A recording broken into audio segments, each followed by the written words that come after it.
Boa tarde, senhoras e senhores. Nada mais agradável que retornarmos do nosso almoço com uma palestra do professor Clóvis de Barros Filhos, trazendo o tema A Vida que Vale a Pena Ser Vivida. Professor Clóvis é doutor e livre docente pela Escola de Comunicação e Arte da USP, consultor e pesquisador. Suas palestras são muito conhecidas por trazerem experiências e discussões relevantes sobre comportamento humano, sentimento, filosofia e ética. Desejamos que todos desfrutem deste nosso primeiro painel da tarde, que inicia o último bloco de palestra do Congresso do nosso ano. Passo a palavra ao professor Clóvis. Muito obrigado.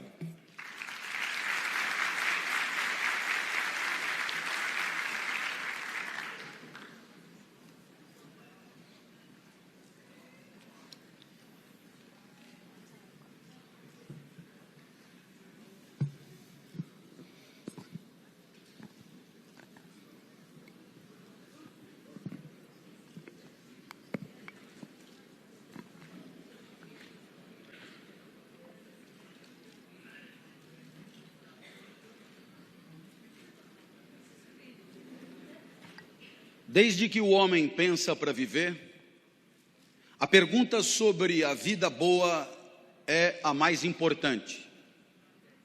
Em relação a essa pergunta, todas as outras são secundárias.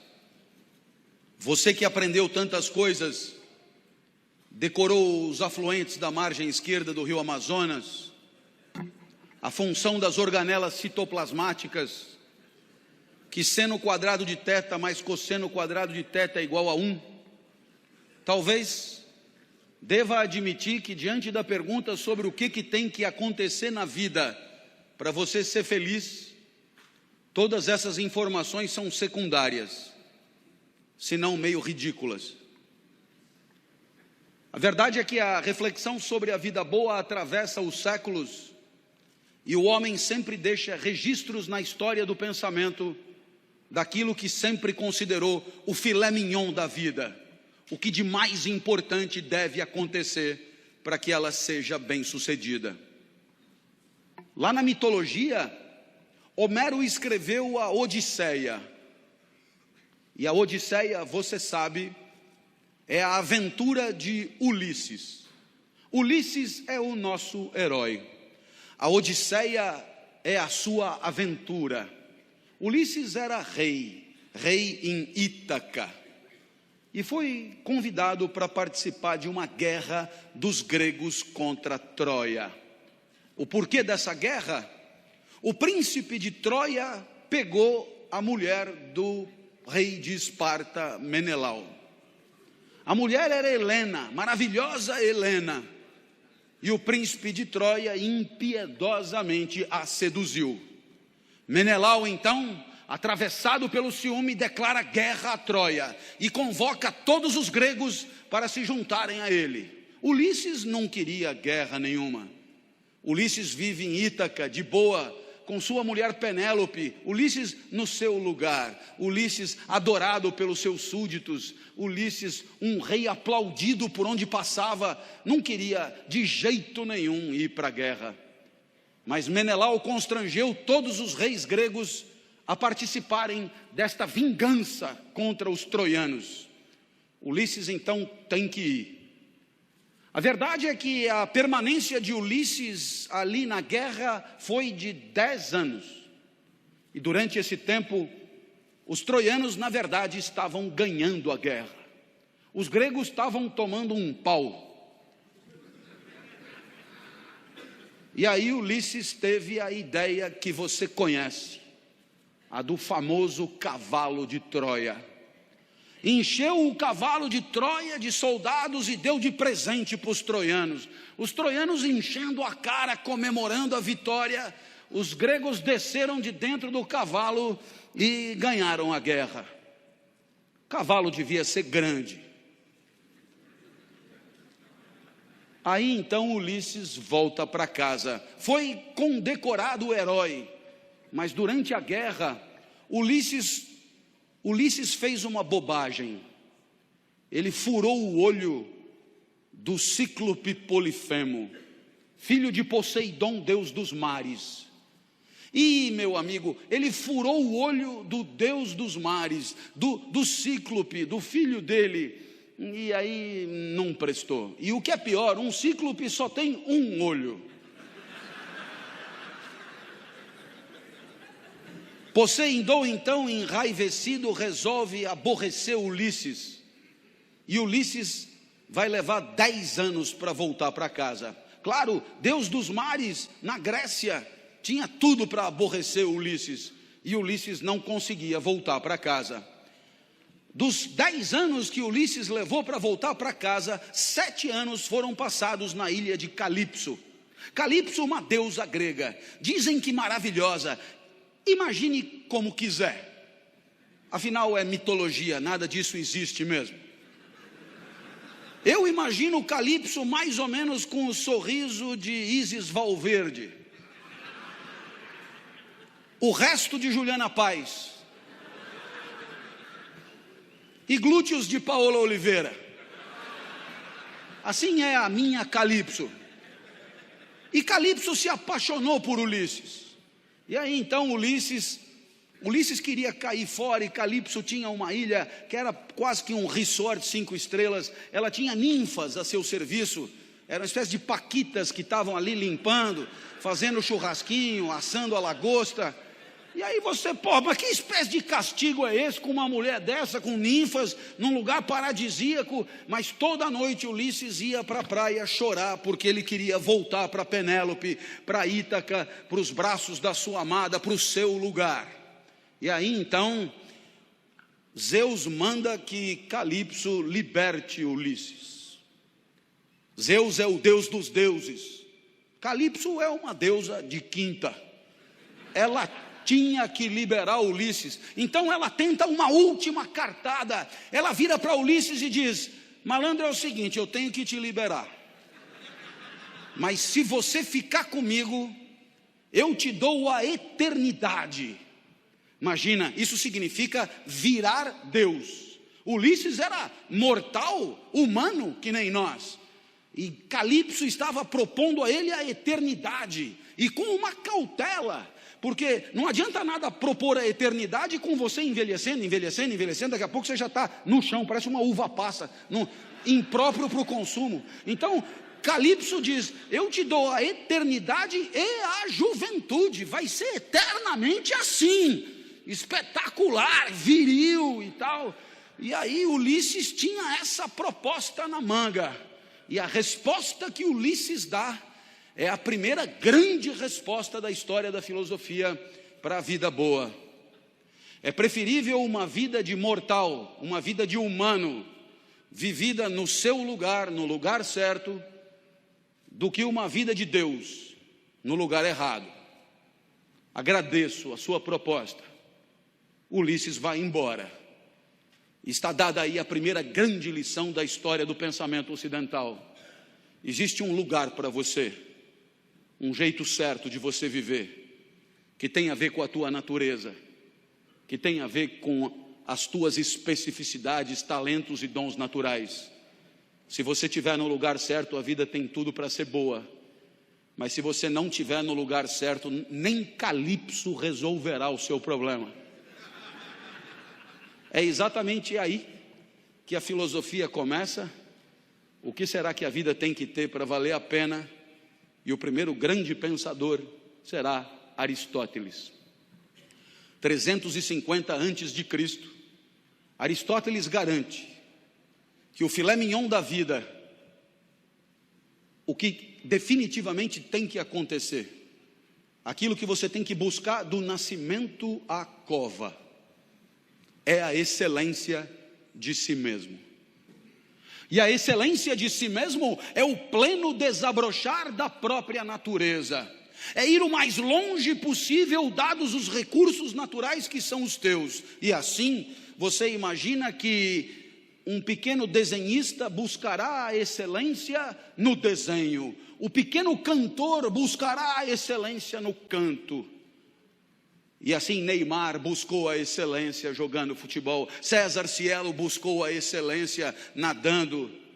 Haverá quem tenha talento para cálculos matemáticos, haverá quem tenha talento para a venda, haverá quem tenha talento para o convencimento, outros têm talento para a explicação, tornar ideias complexas, discursos simples. Haverá tantos talentos e habilidades, e você viverá bem, você será feliz. O filé mignon da vida é ser o mais perfeito possível de si mesmo, buscar a excelência da sua própria especificidade, e aí a vida terá tido sucesso.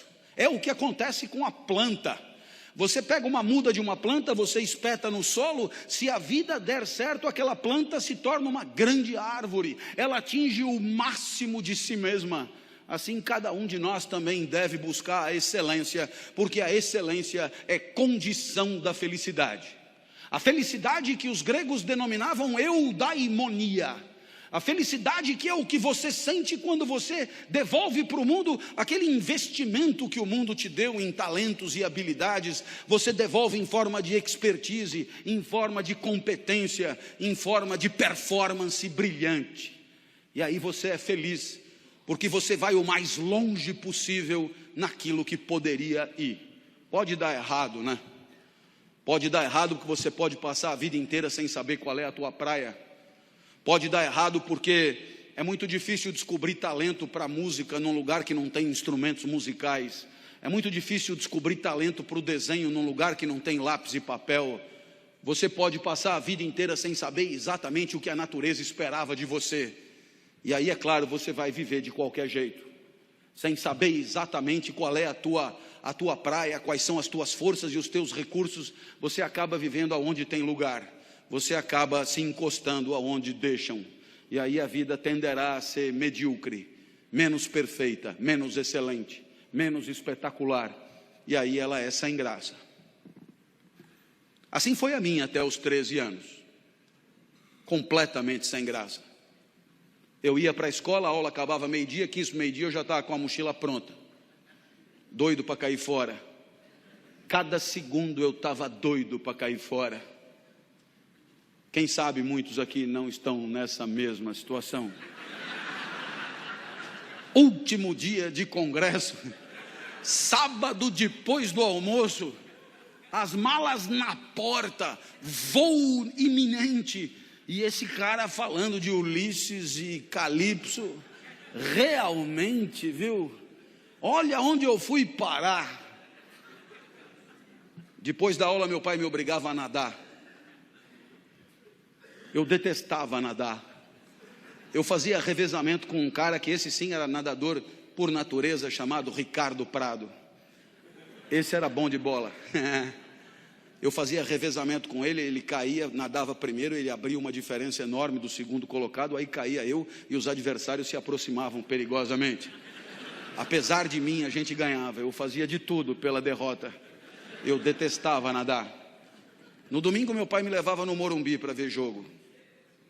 90 minutos esperando terminar. Enquanto ele torcia, eu descascava amendoim. Ele tinha que me avisar, foi gol.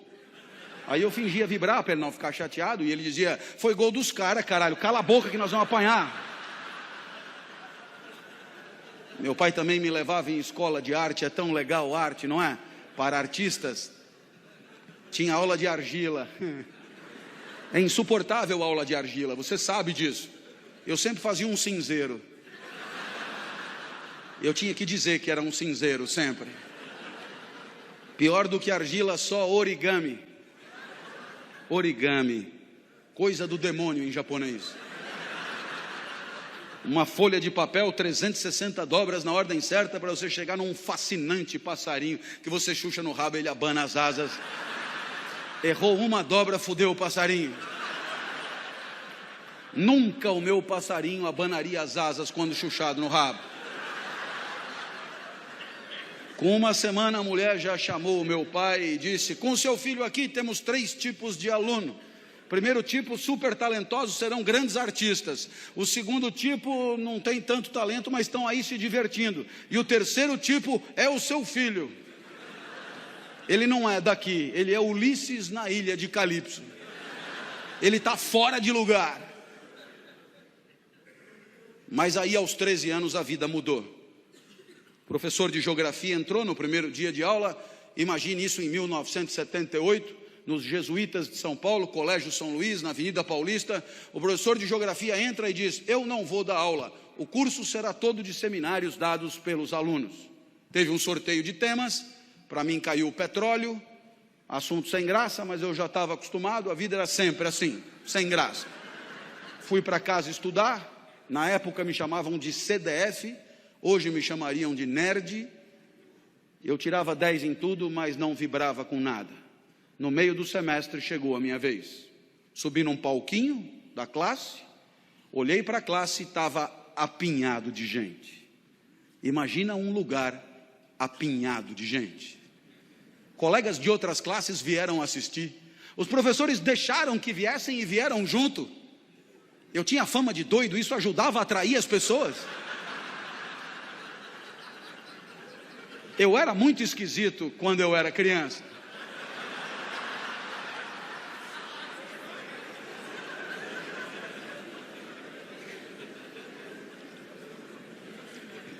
Eu sei o que você pensou, mas eu era muito mais esquisito quando eu era criança. Eu sei que pela primeira vez, quando eu olhei todo mundo ali, eu me senti bem, foi legal estar onde eu estava. Pela primeira vez eu me senti Ulisses em Ítaca. Pela primeira vez eu estava no lugar certo, Aristóteles do lado comemorava. Pela primeira vez aquele lugar era adequado para mim, como a várzea é adequada para o arroz e o deserto ao cactus. Pela primeira vez daquele lugar eu não queria ter saído nunca. Para ter certeza que ia demorar o máximo de tempo possível, eu não começava. E olhava para todos em silêncio, os colegas se cutucavam, esse cara é mais doido do que eu imaginava. O professor me ameaçou, comece, eu vou lhe dar 0. Eu tive que começar, cheio de entusiasmo, falei tudo o que eu sabia sobre o petróleo. Mas eu falei rápido demais. Quando eu acabei, faltavam 50 minutos ainda. Um colega disse: professor, deixa ele continuar falando, é tão legal o jeito que ele fala. E o professor disse: ele que fale, a aula é dele. Nossa, que dilema, que dilema. Eu não queria sair dali, mas não sabia mais porra nenhuma para falar. Então eu decidi inventar sobre o petróleo. Quando eu decidi inventar, eu lembrei do meu pai. O meu pai sempre foi a pessoa mais importante da minha vida. Foi o meu pai que me criou. E o meu pai, ele nunca estudou. Mas ele dizia coisas que depois eu encontrei na filosofia mais sofisticada. Você certamente já ouviu falar de um pensador do século XIX chamado Nietzsche, que escreveu uma obra complicadíssima intitulada Assim Falava Zaratustra. Pois muito bem, nessa obra tem uma fala que meu pai dizia praticamente com as mesmas palavras. Olha só a comparação. O filósofo dizia: demore o tempo que for para perceber o que você quer da vida. E o meu pai dizia: não tenha pressa na hora de viver. Aí o filósofo dizia: percebendo o que quer da vida, não recue ante nenhum pretexto. E o meu pai dizia: para trás nem para pegar impulso. O filósofo dizia: não recue, porque não falta no mundo quem queira te dissuadir. E o meu pai dizia: não recua, porque o mundo está cheio de gente querendo te fuder. E o meu pai ainda sempre acrescentava com carinho para mim: seu bosta. Eu lembrei do meu pai, eu me empertiguei, ali não tinha mais como recuar, e eu disse: bem, o que eu falei até aqui está no livro de vocês, é só ler, está fácil, a partir de agora eu peço que anotem, porque o que eu disser não está escrito em lugar nenhum. Olhei para trás e vi que o professor arriou os óculos intrigadíssimo. Eu tive medo, mas eu lembrei do meu pai. Seu bosta. Ali não tinha mais volta. E eu comecei, não adianta nada ter petróleo no seu território se o petróleo não presta. Tem petróleo bom, mas tem petróleo ruim. Tem petróleo que não energiza nada. O petróleo não tem a mesma qualidade pelo mundo afora. Da onde eu tirei isso? Não me pergunte. Mas dando palestra na Petrobras, eles me garantiram, a intuição é perfeita, tinha petróleo que não presta mesmo, tem petróleo que não energiza nada, eu já sabia aos 13 anos. Então eu me levantei mais e disse, todo mundo sabe que o melhor petróleo do mundo é o petróleo da Romênia. Começaram a anotar. Eu achei fascinante que anotassem. Então eu expliquei, do norte da Romênia, claro, região da Moldávia. A Moldávia não existe. Eu tirei das aventuras de Tintim. Eu olhei para trás e vi que o professor balançava incrédulo. Ele não devia entender nada daquilo. Eu não sei nem onde fica a Moldávia. Esse cara não pode estar zoando com a minha cara. Eu vi que era hora de quebrar ele no meio, aproveitar a fragilidade dele. Perguntei, o senhor sabia disso? Ele olhou apavorado e disse, não sabia. Eu falei, então anota para aprender alguma coisa.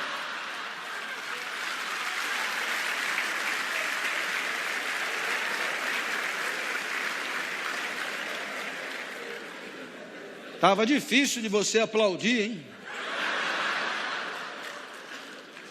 Eu sei que...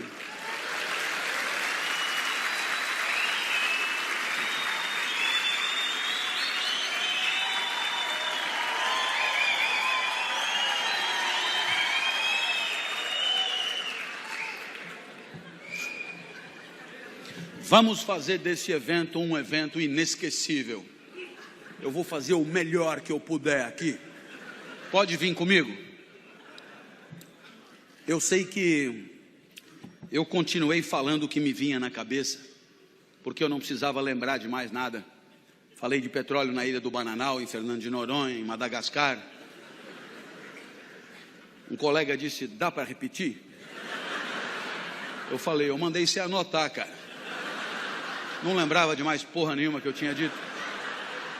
Terminou o seminário, vieram os aplausos frenéticos e um outro colega falou, professor, deixa ele dar todos os seminários. O professor falou, mas ele só estudou sobre o petróleo. Eu falei, quem falou? Saí dali eufórico, fui encontrar o Fusca branco do meu pai, e o meu pai nunca tinha me visto correr, nem andar, eu me arrastava, na verdade. Ele achou até que fosse assalto. Eu entrei no carro, comecei a contar o que tinha acontecido, e o meu pai, que nunca estudou nada, tinha entendido tudo. Aristóteles no banco de trás do Fusca comemorando. Eu tinha encontrado Ítaca. Ali eu tinha achado o meu lugar. Ítaca, para mim, é a sala de aula. É ali onde a vida feliz é possível. É ali onde a excelência eu venho buscando nos últimos 30 anos. É ali onde a felicidade atravessou a minha vida. Dali nunca mais saí. Os gregos comemoram mais uma vida bem-sucedida. Aquela pequena goiabeira que virou uma grande goiabeira. Aquela pequena planta que não encruou, mas vingou. Essa é a reflexão primeira da história do pensamento. A reflexão de que tem um lugar para você, porque você tem uma natureza que é só sua, que você descobrindo qual é a tua praia, a busca da excelência é a própria felicidade. A felicidade é ir o mais longe possível, ser o mais perfeito possível e devolver para o mundo, em forma de performance, aquilo que o mundo te deu, em forma de potencialidade, em forma de talento, em forma de recurso natural. Essa foi a primeira resposta do nosso encontro. Os gregos morreram, Aristóteles morreu, e o pensamento grego foi pouco a pouco sendo substituído por um outro jeito de pensar a vida, o homem, o universo. E esse outro jeito também tinha um grande líder, um grande mestre espiritual, chamado Jesus. Jesus nasceu em Nazaré, 350 anos depois de Aristóteles. Aristóteles, você sabe, era grego, estudou na academia de Platão. Jesus era judeu e se formou no judaísmo. Aristóteles tornou-se um subversivo na academia. Jesus tornou-se um subversivo no judaísmo. Jesus disse coisas que ninguém tinha dito antes. E Jesus, grande sábio que era, respondeu à nossa pergunta: o que a vida tem que ter para valer a pena? E a resposta de Jesus é impactante até hoje. Por mais que vivamos numa sociedade de cultura cristã, a resposta de Jesus, quando anunciada com clareza, produz extraordinário impacto nos espíritos de quem ouve. O filé mignon da vida, a vida que de fato vale a pena, é a vida assumidamente dedicada ao outro. Isso é absolutamente incrível, sobretudo para nós, acostumados a ouvir que o sucesso da nossa vida tem a ver com o nosso próprio ganho, com a nossa própria riqueza, com o nosso próprio conforto, com o nosso próprio poder. Jesus dirá mais ou menos o contrário.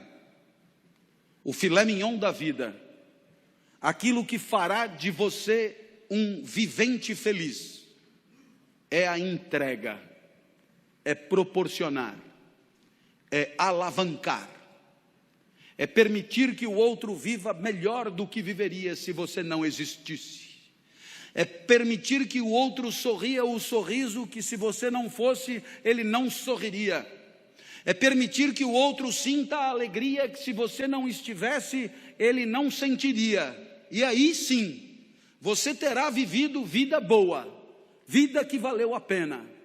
Lição de Jesus. Bem, os exemplos podem ir ao infinito.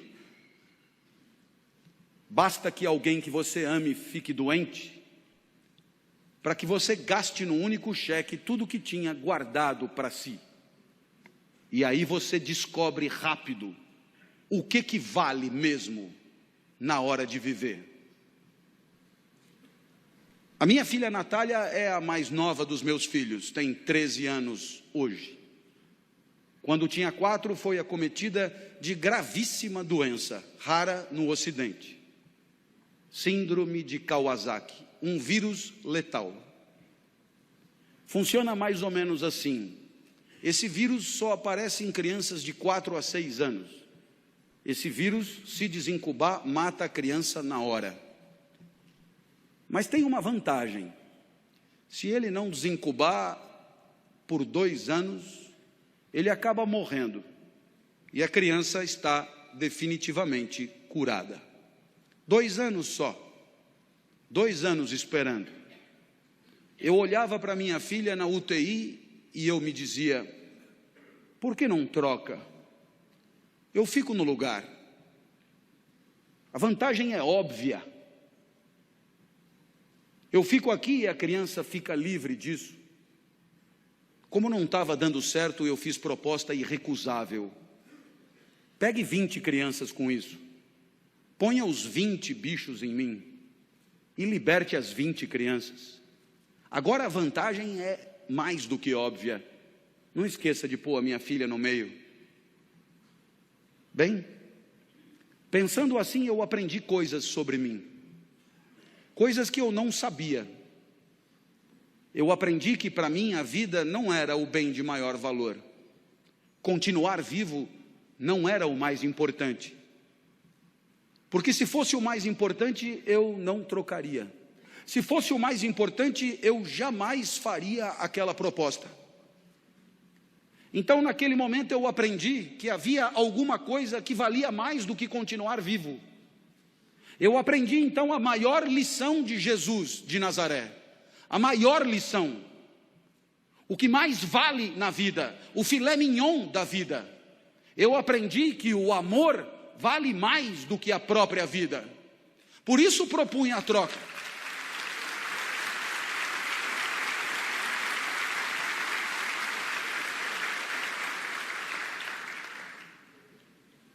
Mas é claro que por onde você andar, você encontrará o mesmo fenômeno. Pessoas desesperadas lutando para diminuir o sofrimento de quem sofre. Na Boate Kiss em Santa Maria, nos desmoronamentos em Petrópolis e Teresópolis, nos incêndios em São Paulo, pessoas completamente despreparadas se atiravam no perigo em nome da proteção da vida alheia. Você encontra isso por onde você andar. Para desdramatizar, minha filha completou 13 anos em maio e ela virou para mim e falou: papai, ela está completamente curada, portanto, e ela falou: papai, eu queria comemorar meu aniversário em casa, queria mostrar minha casa para os meus amigos, você deixa? A minha filha sempre pede tudo para mim, porque de mim ela sabe que ela tira tudo que ela quer, depois ela só comunica à mãe. Eu já falei com o papai e ele já deixou. Vieram 39, subiram no mesmo elevador, invadiram o apartamento no mesmo segundo. E quando eu vi aquele enxame de criança entrando em casa, me lembrei de uma poetisa búlgara que dizia mais ou menos assim: criança pequena é como água, ocupa todos os espaços. Eu me tranquei no quarto, mas a poetisa tem razão, todos os espaços. Papai, queremos brincar aí também. Minha filha, para onde você quer que eu vá? Você não gosta tanto da padaria? Vai para a padaria e espera lá, leva o celular que eu te aviso. E aí eu te pergunto, que espécie de idiota passaria 3 horas de sábado numa padaria, esperando que uma criança o autorize a voltar para sua própria casa? Esse idiota somos todos nós, não somos? Que um dia percebemos que o sorriso da criança amada vale qualquer padaria. Minha filha me autorizou a voltar e quando eu cheguei em casa, porque ela é muito legal, ela virou para mim e disse: papai, muito obrigado por ter deixado, eu me diverti muito. Eu sou emotivo, rapidamente as lágrimas brotam e ela continuou então inapelável. Eu queria te dizer mais uma coisa. Eu adoro ser sua filha.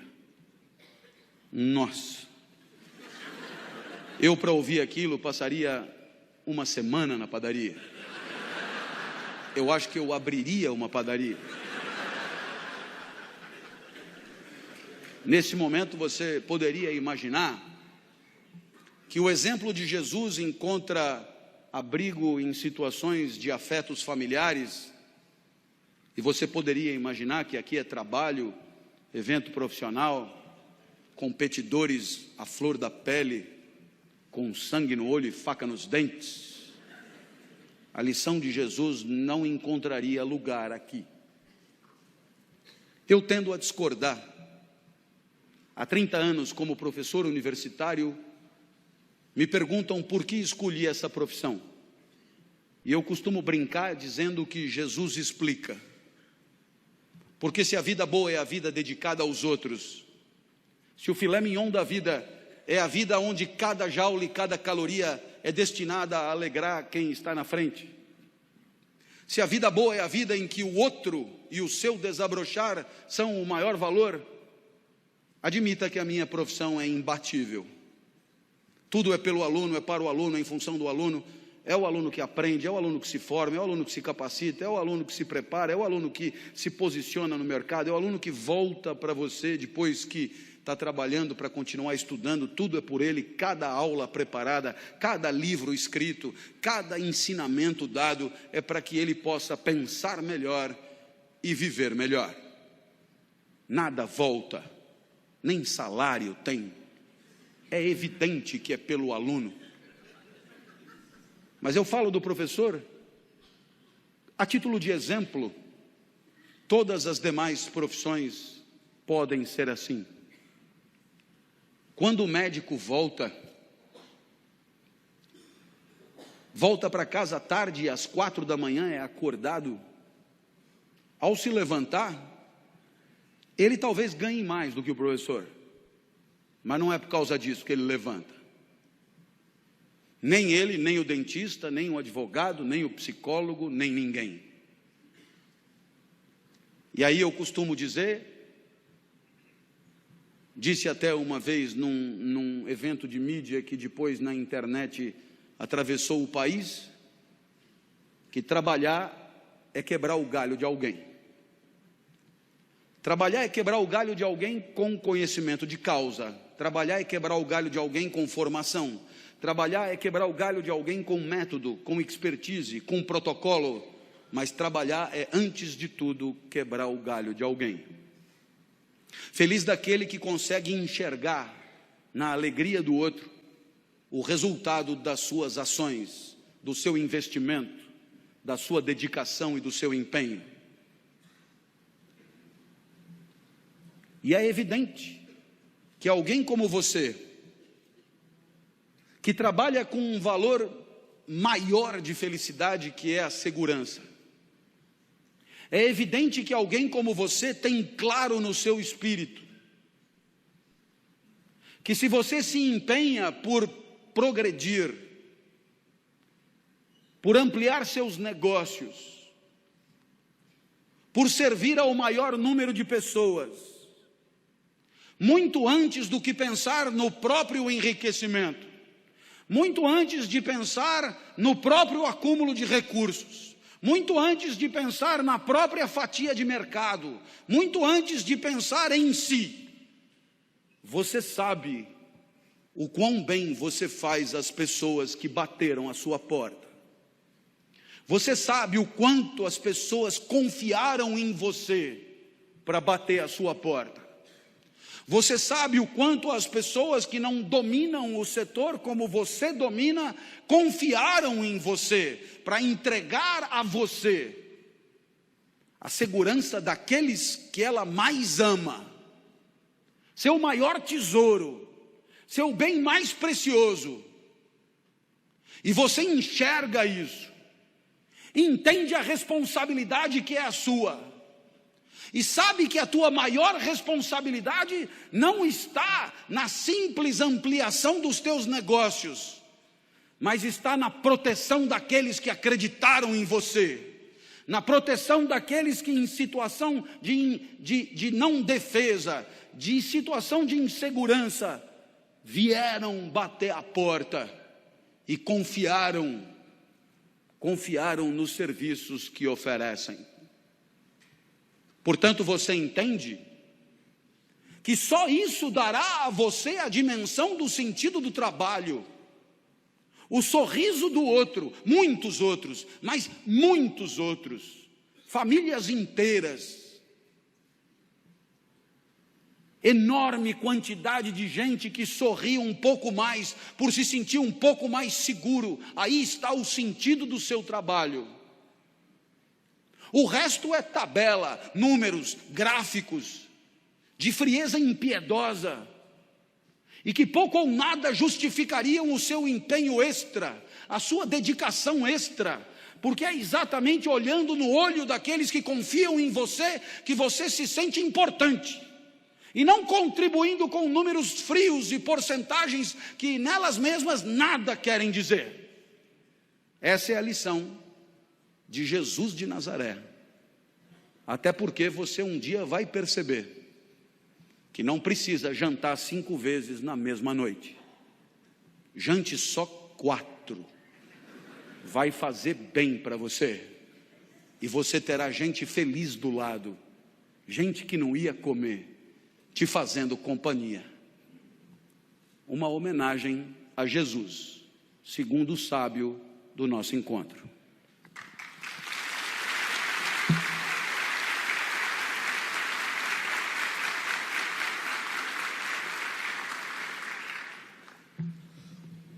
Chegamos na modernidade. Para aqueles que estão com a mochila pronta, um alento, eu já passei da metade. Chegamos na modernidade e o homem descobre que o universo não é uma máquina, como queria Aristóteles. O homem descobre que o universo é uma zona, infinito, e ele é povoado por energia em trânsito.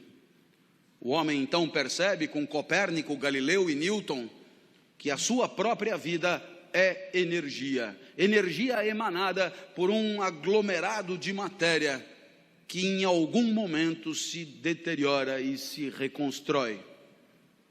O homem percebe que existe vida enquanto existir energia e que a sua própria vida é energia que dura um certo tempo. O grande mestre agora é Spinoza, pensador holandês, um dos 3 maiores da história do pensamento. Spinoza pensará simples assim: se a vida é energia, a vida boa é com muita energia. Essa energia que é a nossa, ele vai denominar de potência de agir. Anote aí, potência de agir. Quantidade de energia que dispomos para viver num determinado segundo. Contemple aí a minha potência de agir. Potência de agir, energia vital. Vontade de continuar vivo, tesão pela vida, libido, são outros nomes para a mesma coisa. Se a vida é energia, sua potência de agir tem que estar superior a 0, porque se bater no 0 a vida acabou, e você é o tempo inteiro uma luta pela potência de agir em alta. Potência de agir. A filosofia de Spinoza é um estudo criterioso das condições da preservação da potência de agir. E aí você sabe que ela oscila. Ela oscila porque você está no mundo, o mundo se relaciona com você, o mundo te afeta, o mundo te transforma, e como você é energia, é claro, o mundo faz oscilar a tua energia. Exemplo, outro dia estava no centro da cidade de São Paulo, onde eu estudei por 5 anos quando eu era moleque, fiz a faculdade de Direito, ali no Largo de São Francisco, então eu fui até o centro da cidade, e aí passei por um daqueles restaurantes do centro e tinha lá, prato do dia, rabada com polenta e salada de agrião. Eu falei, opa, é isso mesmo, adoro rabada, adoro polenta, adoro. Sentei e falei, traz uma. Aí veio aquilo, parecia bom, comecei a comer e eu percebi rapidamente que o encontro da rabada com o meu corpo não foi potencializador para mim. A minha potência de agir começou a despencar rapidamente. Todas as células do meu corpo viram um exército contra a rabada apequenadora. Aí então eu comecei a suar frio, comecei a tentar eliminar a rabada por todos os orifícios que havia possíveis, e aí fui parar no hospital. Cheguei no hospital num estado de precariedade e sujeira imenso, porque eu já tinha feito de tudo. A moça do hospital me conhecia na porta e disse, professor, o que aconteceu? Eu disse, é rabada em forma de vômito, senhora. Coisa tá feia. Aí chamaram não sei o que, Buscopan, Plasil na veia, não sei o que, uma enfermeira apetecível, e eu comecei a reagir, comecei a melhorar, e aí o meu corpo venceu a rabada. O mundo às vezes é assim, tenta te derrubar, e você é um exército para impedir que a potência caia a 0. Às vezes não precisa nem ficar doente. Quando eu acordo todo dia às 5 da manhã, a não ser quando eu tenho que acordar antes. E quando eu acordo para levantar da cama é uma desgraça. Eu não sei você, mas eu sou assim, para levantar é um inferno. Eu sei que tem gente que acorda cantando. Pessoas que acordam cantando, dão um pulo, abrem a cortina. São pessoas detestáveis mesmo. Se você compartilha o leito com alguém assim, livre-se enquanto for tempo. É insuportável gente assim. É brincadeira, é só inveja. A pessoa está fazendo abdominal, não consegui levantar da cama ainda. Aí eu vou me arrastando até o vaso, e no vaso eu já melhoro um tostãozinho, ganho de potência de agir. Tomo uma ducha, ganho de potência de agir. Tomo um cafezinho, dou uma espertada, ganho de potência de agir. Saio de casa às 6h30 para não pegar trânsito, deixo minha filha na escola, passo na frente do estádio do Pacaembu, venho por dentro de um bairro chamado Vila Madalena para não pegar trânsito, chego na cidade universitária, no bairro do Butantã, grandes espaços, grandes áreas verdes. Aí começa a chegar os alunos, eu começo a falar, e é impressionante como eu gosto do que eu falo. Impressionante como eu me encanto com o que eu mesmo digo. É impressionante. Eu por mim me ouviria eternamente. Você sabe que você me ouvindo aí deve estar pensando, esse cara é insuportável. Realmente ele é insuportável, ele é de uma arrogância sem par. Não é não, pense o que quiser, mas reflita comigo. Você já percebeu que você está sempre do seu lado? Não tem como mandar você e ficar. Aí você pensa e diz, o senhor fala como se eu fosse dois, mas é você e a consciência que você tem de você.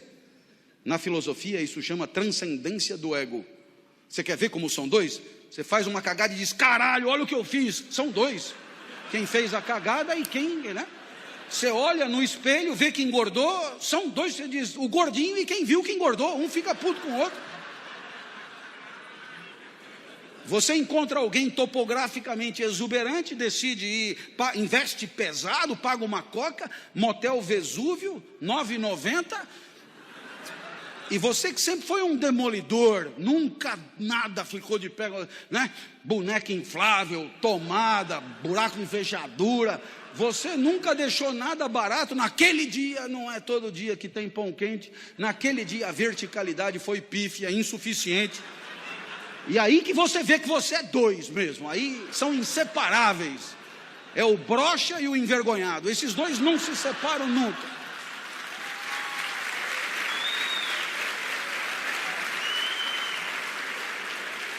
Se você é dois, e você está sempre do seu lado, se você será sempre o espetáculo mais recorrente para você, se você vai ser sempre o seu mais fiel espectador, goste do que você faz.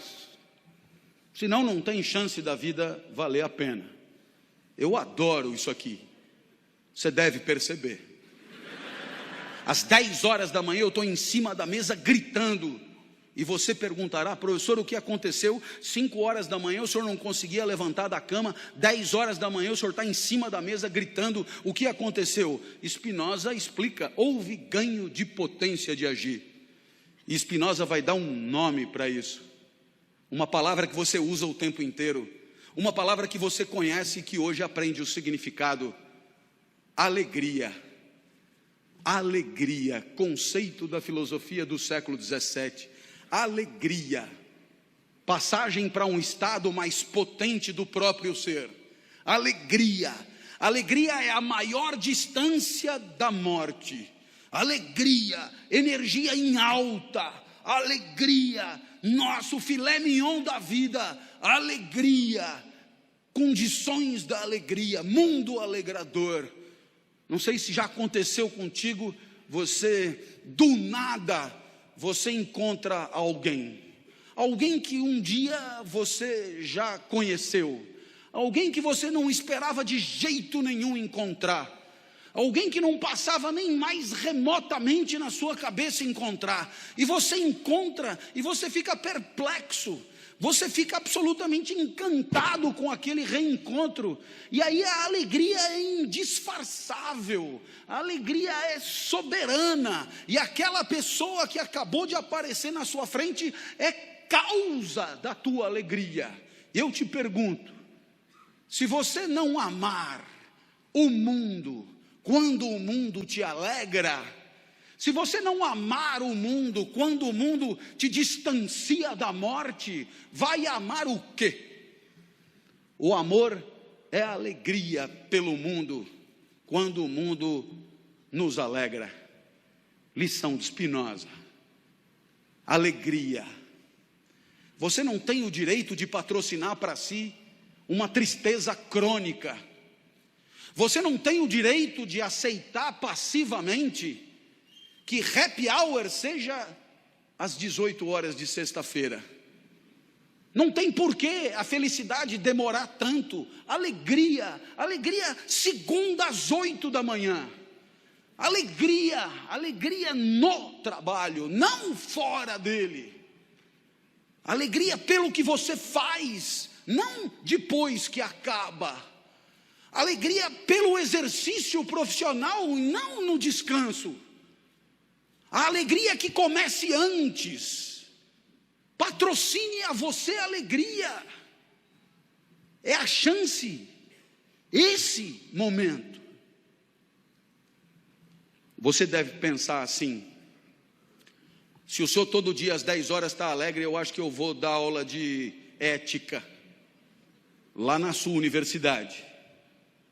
Não foi isso que eu falei, amigo.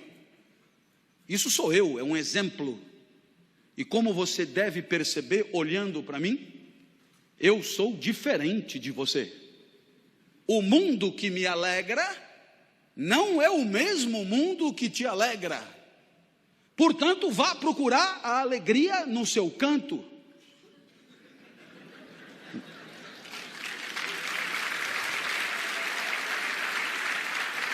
E nesse momento você poderia dizer: ponha no PowerPoint dicas de alegria para todos. Não preciso fazer isso. Vá na livraria e compre 10 lições para ser feliz, 10 lições para ser líder, 10 lições para ser sucesso, passo a passo da liderança, como eliminar seu chefe, como passar perto do seu adversário, como dar prazer na cama, como líder de sucesso, casais inteligentes e inquietos, juntos, casais inteligentes, fora injustos, poder da solução, poder do cargo, poder da vida, poder da língua.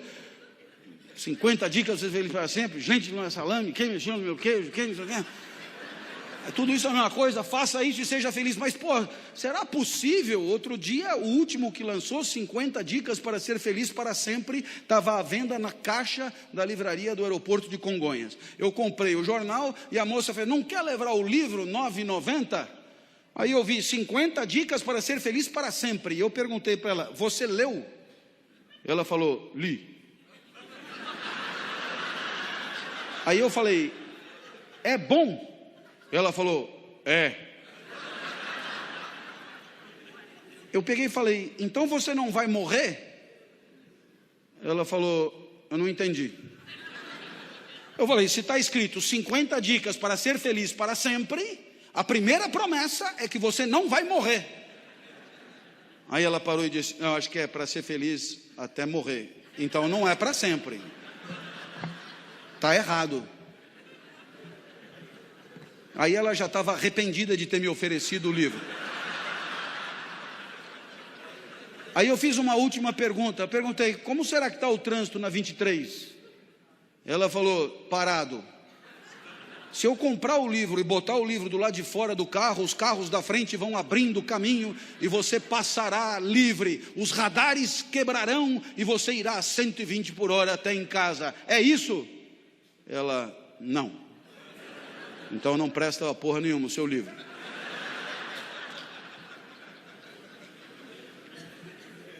Não tem fórmula para todos? Meu médico virou para mim e disse: professor Clóvis, o senhor já melhorou a sua dieta? O que o senhor sugere? Coma linhaça todos os dias pela manhã. Eu falei: não. É que comer linhaça me entristece. É como cair de boca na areia da praia. Aí ele falou: se quiser melhorar o gosto da linhaça, bata com couve.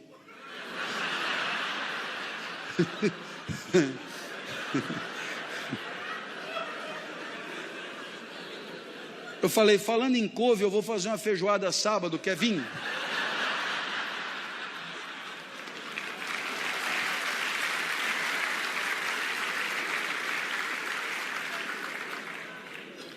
Não só não tem fórmula para todos, como não tem fórmula para você para o resto da vida.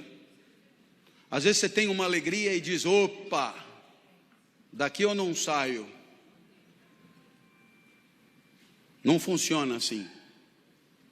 No mundo da vida, o trânsito da existência faz com que amanhã você seja outro em relação a hoje. As células não são mais as mesmas, os neurônios não são mais os mesmos. As ideias mudaram, os afetos, as sensações, nada permaneceu. Aquilo que te alegra hoje, poderá bem não te alegrar amanhã. Às vezes não precisa nem esperar amanhã. Você vem pela rodovia e vê lá Casa da Pamonha, a 2 minutos. Eu nunca entendi esse tipo de placa. Como é que ele sabe que velocidade eu estou? E se eu tiver a pé?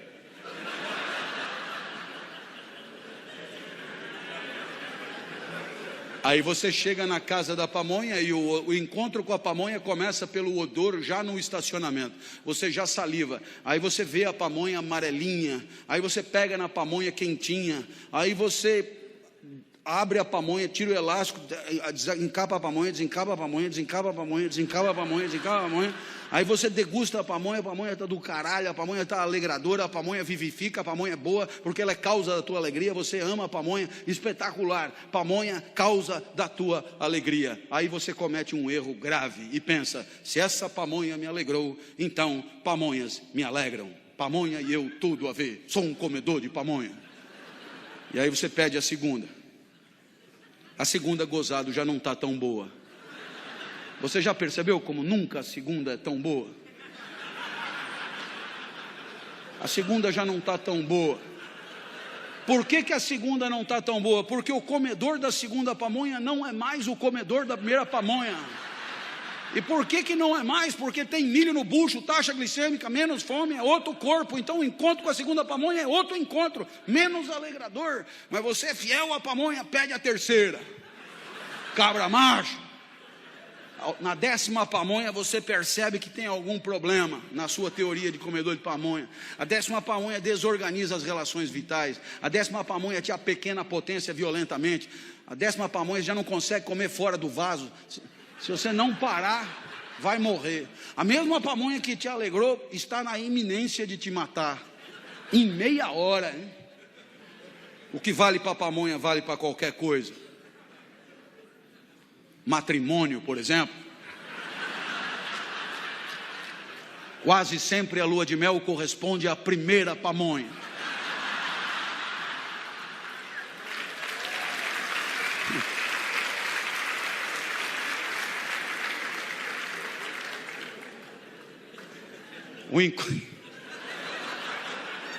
O encontro começa pelo olfato.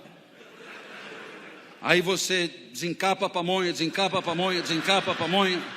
Docinha, amarelinha, quentinha, um espetáculo. Depois de 5 anos não aguenta mais ver a pamonha. Aí você resolve inovar e pede para comer um curauzinho. Mas quem entende de espiga sabe, não é todo dia que tem curauzinho. Curauzinho desanda.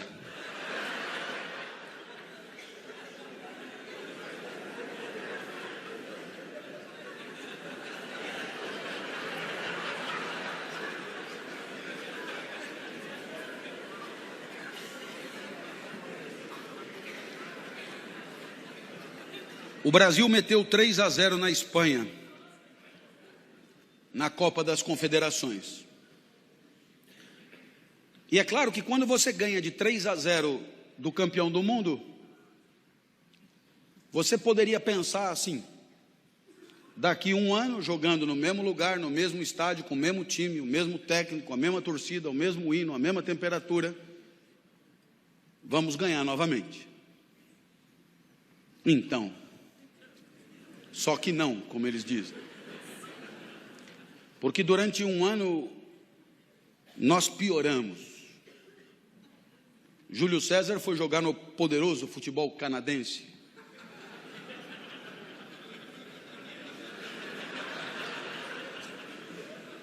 Daniel Alves questionado no Barcelona. Thiago Silva lesionado no PSG. Marcelo perdeu a titularidade no Real Madrid para um português. Paulinho nem no banco fica no Tottenham. Ficava. Luiz Gustavo vendido pelo Bayern de Munique. Oscar reserva no Chelsea. Hulk jogando bola com ursos na Sibéria. Fred, Cone, chinelinho e Neymar atropelado por uma carreta colombiana. O nosso time piorou.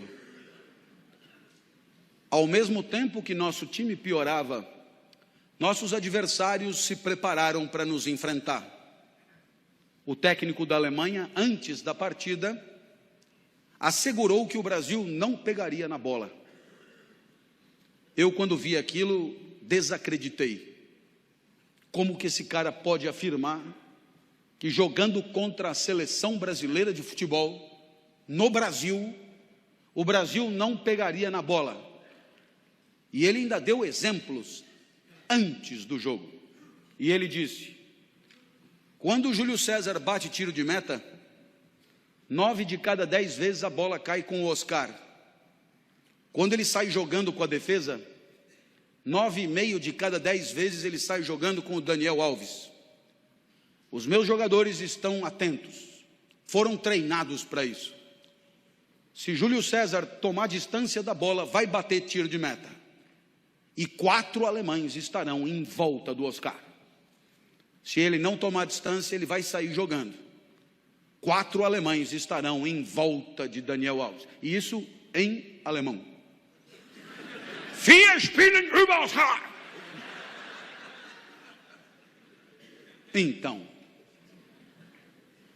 eu espero que você tenha percebido que depois de 7 pamonhas, talvez tenhamos tido uma excelente oportunidade para uma lição que nos interessa a todos. A vitória de ontem não faz de você um vitorioso por definição. Não é porque aqui nasceram Pelé, Rivelino, Tostão, Garrincha, Didi, Sócrates, Zico, Falcão, que o Brasil é o país do futebol. Eu sei que pode ser chato de ouvir, mas é muito lúcido. A vitória de ontem é a vitória de ontem. A vida é uma sequência de encontros inéditos com o mundo. A vitória de ontem e a alegria de ontem não garantem por si a alegria de hoje. Sobretudo num mundo que se transforma numa velocidade insólita, brindando a todos com complexidade inédita. Assim, as competências que você teve um dia para se alegrar, talvez sejam insuficientes para hoje, porque durante a semana surgiram problemas para os quais você não tem competência. Você terá se transformado em uma semana de vitorioso em fracassado, de alegre em triste. Portanto, a lição de Spinoza é uma lição de humildade. Humildade diante da vida. Não é porque em algumas vezes na minha vida eu triunfei, que eu triunfarei por definição, por decreto, necessariamente. É muito provável que hoje eu tenha que encarar uma dificuldade para a qual eu não esteja preparado. Portanto, se a vitória de ontem não faz de você um vitorioso, cada vitória exige uma nova preparação. Vocês devem imaginar que nessa vida que é a minha hoje de palestrante, cada vez mais palestrante, cada vez menos professor, a minha vida na universidade terminará em dezembro desse ano, depois de 30 anos. Nos dias de hoje, de cada 10 palestras que eu dou, 7 são sobre inovação. E essa preocupação é o resultado de um entendimento que me parece claramente apresentado por Spinoza. A certeza de que se ontem você comemorou, é hora de baixar a bola, começar tudo de novo. Tivemos um ano entre a Copa das Confederações e a Copa do Mundo para descobrir algum novo talento. Tivemos um ano para identificar nossas fragilidades defensivas. Tivemos um ano para melhorar nossas jogadas de ataque. Tivemos um ano para assegurar a fluência entre a defesa e o ataque. Tivemos um ano para nos preparar para uma eventual ausência de Neymar. Tivemos um ano para tanta coisa, mas nada disso aconteceu. Preferimos tirar foto. Preferimos lucrar. Preferimos acreditar que a alegria de ontem garantiria a alegria de hoje. Por quê? Porque é assim, o Brasil é o país do futebol, e os alemães são cintura dura. Essa prepotência, essa empáfia, que faz da alegria uma verdade eterna, desprepara para a vida. A humildade de entender que o mundo é sempre mais complexo do que nossa capacidade para diagnosticá-lo é condição de uma alegria que se repete. A vitória de ontem e a vitória de hoje. A vitória de ontem merecida, porque houve brio, preparo, dedicação. A vitória de hoje também merecida, mais merecida até, porque não sentamos nos louros da de ontem e nos preparamos tudo de novo, melhor ainda. Chegamos no mundo de hoje, e na hora de refletir sobre a vida que vale a pena, surgirá uma última resposta. Um último esforço, um último arranque. A resposta é do grande sábio Rousseau, Jean-Jacques Rousseau, aquele mesmo da Revolução Francesa, que nasceu na Suíça, mas que ficou muito conhecido por ter ajudado com a sua inteligência a desencadear o processo revolucionário na França. Rousseau dirá que a felicidade do homem nada tem a ver com o resto da natureza, porque a vida do homem nada tem a ver com a vida do resto da natureza. Na natureza tudo é necessariamente do jeito que é, tudo vive necessariamente do jeito que vive. Na natureza o vento venta do único jeito que poderia ventar, a maré também, o sapo também, a girafa também, a samambaia também. Tudo é necessariamente daquele jeito. Mas no caso da vida do homem, a cada passo ele escolhe, ele delibera, ele decide. A cada passo ele faz a vida acontecer e ele decide jogar no lixo tantas outras vidas que ele escolheu não viver. Portanto, diz Rousseau, a verdadeira felicidade é quando você acerta na tua escolha. A verdadeira felicidade pressupõe o uso adequado da liberdade. Ninguém comemora mitoses e meioses dentro do próprio corpo, porque isso é inapelável, isso acontecerá de qualquer jeito. O homem comemora quando ele acerta tendo podido errar, quando ele triunfa tendo podido fracassar, quando ele ganha tendo podido perder. É aí que ele vibra. A felicidade do homem está ausente do resto da natureza, porque na natureza ninguém escolhe nada. Imagina uma pera grudada na pereira, se ela pudesse decidir não cair. Está chovendo hoje, vamos sujar toda, melhor deixar para cair amanhã. E a pereira diz, melhor cair hoje, amanhã você vai estar madura demais, quando cair vai se esborrachar. E a pera diz, não quero cair, vão acabar me comendo. Essa é a história da pera que decidiu apodrecer na pereira. História ridícula. Pera quando tem que cair, cai, acabou, todo mundo sabe. Mas o meu filho mais velho tem 27 anos. Como você vê, eu tenho filho de todas as idades. O meu filho, esse mais velho, nasceu na França quando eu estudava lá, depois estudou propaganda e marketing aqui no Brasil, depois fez marketing esportivo e hoje trabalha numa empresa que patrocina a equipe paraolímpica brasileira. O meu filho mora comigo, ganha muito mais do que eu, e eu às vezes me pergunto, será que ele não vai vazar daqui algum dia? Não.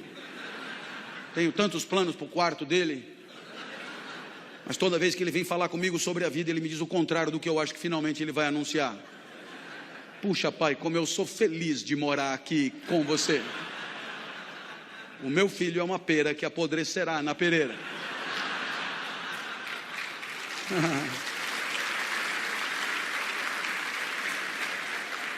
O exemplo de Rousseau não é o da pera, é o do gato, é bom também. Quem tem gato sabe. Gato é irritantemente gato. Gato gateia. O gato já tem no seu instinto todas as respostas para uma vida de gato. O gato nunca inventa moda. Um gato com fome não come alpiste. Ele morre de fome, mas ele não come alpiste porque ele não está programado para comer alpiste. O gato é escravo da sua natureza. Do mesmo jeito que o pombo não come filé. E você sabe que você não é nem gato nem pombo. Porque se tiver com fome, come o alpiste fácil. Hoje você chama de linhaça.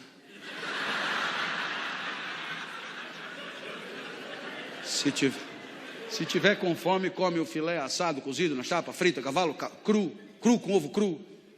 Se o calo apertar, você come o gato, come o pombo. Boneca inflável. Antigamente se dizia que o céu é o limite, mas o homem já furou o céu há muito tempo. Para o homem não há limite. O homem inventa, cria, improvisa, inova, empreende, pensa em soluções nunca pensadas para situações nunca vividas antes. Ninguém na natureza vive assim. Ninguém na natureza tem que viver assim. Cabe ao homem construir e pavimentar a sua trajetória, assumindo a responsabilidade de todos os equívocos. Porque no nosso caso, todos nós poderíamos estar em outro lugar que não este. Se estamos aqui, é porque escolhemos assim. Da mesma maneira que a nossa vida resulta da nossa escolha livre, assim também a nossa convivência. Somos livres para decidir como queremos conviver. No formigueiro as formigas convivem, mas é daquele jeito. Tudo é necessariamente daquele jeito. No nosso caso pode ser diferente do que é. A nossa sociedade pode ser diferente do que é. A nossa convivência pode ser diferente do que é. Somos livres para decidir como queremos conviver. E no ano passado, num pequeno livrinho, diálogo com meu grande amigo Cortella, propus a definição de ética: inteligência compartilhada a serviço do aperfeiçoamento da convivência. Não há ética no formigueiro, mas há ética entre nós, porque entre nós há liberdade para fazer da nossa convivência algo diferente e, portanto, melhor. Por isso eu digo aos meus alunos no primeiro dia de aula: só a primeira aula é obrigatória, porque nessa primeira aula, exercício de ética número 1, vamos livremente decidir como queremos conviver. Que todos falem. Não se trata de ter direito de falar, mas o dever de levantar a mão e dizer o que pensa, o que sonha, o que pretende, o que sempre quis dizer. Eis a oportunidade, fale. Vamos construir uma sociedade nova, começando do zero, virando a página. Fale, levante a mão, não engula mais, fale. A gente fala, e depois no final da aula eu digo: a partir de agora você volta se quiser. Quase todo mundo volta. E alguns ainda trazem a mãe. Professor, eu voltei para casa, contei para minha mãe como foi a primeira aula, minha mãe não acreditou, trouxe para ela ver. Dá para ela entrar? Deixa eu ver a mãe primeiro. O que o menino queria mostrar para a mãe? O que nós combinamos. E o que nós combinamos são princípios de convivência, que são inalienáveis, que não podemos abrir mão, que valem tanto que chamamos de valores. Valores, atributos de conduta inalienáveis, garantidores da melhor convivência possível, segundo a nossa inteligência livre. O que eu tinha prometido na primeira aula: aguerrimento didático. Eu não prometo genialidade nem brilhantismo, porque eu não posso prometer, mas aguerrimento eu prometo, e aguerrimento tem. Cada vez que eu me exaltava, o menino cutucava a mãe: olha, eu falei. E a mãe sorria. Os dois encontraram o que vieram encontrar, o que vieram procurar. Na terceira aula, a mãe trouxe a irmã, melhor do que ela ainda. E hoje as aulas são acompanhadas por, em média, 60 mil pessoas na internet, porque você costura relações de confiança toda vez que você é fiel aos valores que afirma respeitar. Uma senhora de uma liga de senhoras religiosas me ligou: professor, eu sou sua aluna do programa de terceira idade lá da universidade, acompanho o senhor há tanto tempo, e um sonho para mim, eu queria que o senhor desse uma palestra na nossa liga. O senhor viria? Com muito prazer, senhora. Professor, eu sei que o senhor é um profissional, mas o dinheiro que a gente arrecadar vai todo para as crianças com câncer. Tudo bem para o senhor? Com muito prazer, senhora. Só mais uma coisinha, professor. Eu tenho umas amigas mais idosas do que eu. Pensei, nossa, elas vão conseguir chegar? Não, elas já moram lá. Não dá para o senhor pegar leve, dá uma maneirada, pega leve na energia, nos exemplos, nos palavrões, não custa nada. Dá não, dona, dá não. Isso aí sou eu, é meu jeito, eu não posso prometer, eu não vou cumprir. Quando eu começar a falar, eu vou enfiar o pé na jaca, não tem conversa. Não dá não. E depois quem é que vai comprar a porra dos ingressos? Ah, professor, é todo mundo que adora o senhor, vai bombar, o senhor vai ver. E essas pessoas vão comprar ingresso para me ver, o que elas esperam de mim? Será que elas esperam de mim uma aula xoxa, esgarçada, sem tesão, sem vício, sem emoção, sem alegria, sem energia? É isso que elas esperam de mim? Não, elas não. Então por que nós vamos traí-las? Avisa aí suas amigas higienizadas. Se quiser ajudar as crianças com câncer, vai ser com caralho e tudo.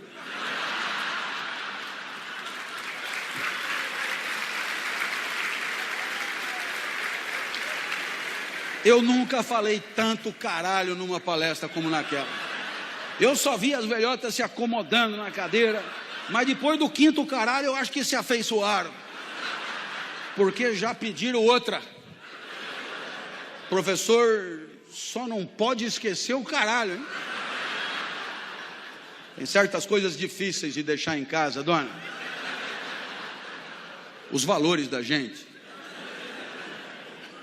Você que está aí desde o começo deve se lembrar que eu comecei essa palestra perguntando: o que será que tem que acontecer na vida para ela valer a pena? Para Aristóteles é a excelência de si mesmo. Para Jesus é a entrega e o amor.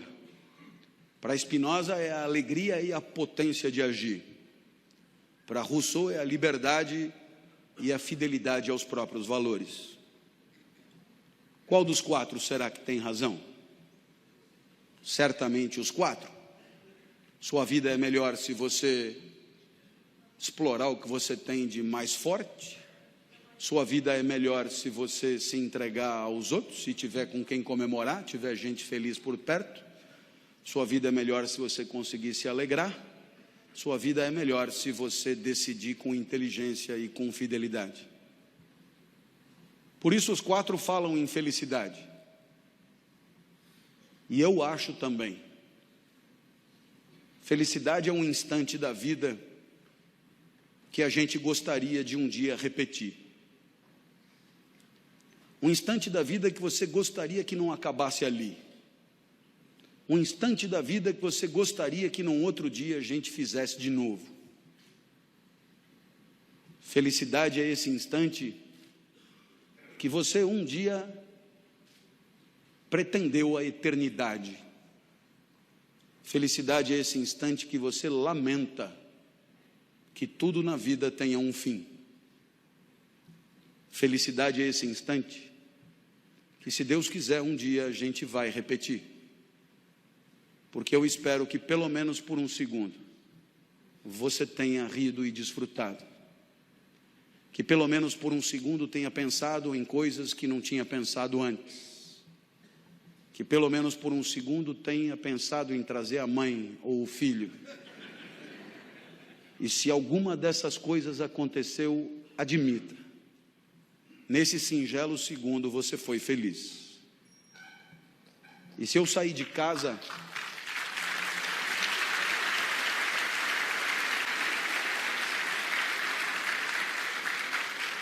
Se eu sair de casa para vir até aqui hoje, a minha única meta, aliás, a meta que todos deveríamos perseguir, a meta das metas, proporcionar a alguém que eu nunca vi, proporcionar a alguém que eu não conheço, e que talvez não venha a conhecer nunca, um mísero segundo de felicidade. Se todos nós nos dispuséssemos a ter como meta a felicidade daqueles que confiam em nós, todos nós patrocinaríamos para nós mesmos uma sociedade mais digna, uma sociedade mais honesta, uma sociedade mais justa e, portanto, uma sociedade para deixar para os nossos filhos. Tomara você tenha sido feliz por um segundo. Tomara eu tenha conseguido o que eu pretendia. Oxalá um dia repitamos. Até a próxima, se Deus quiser.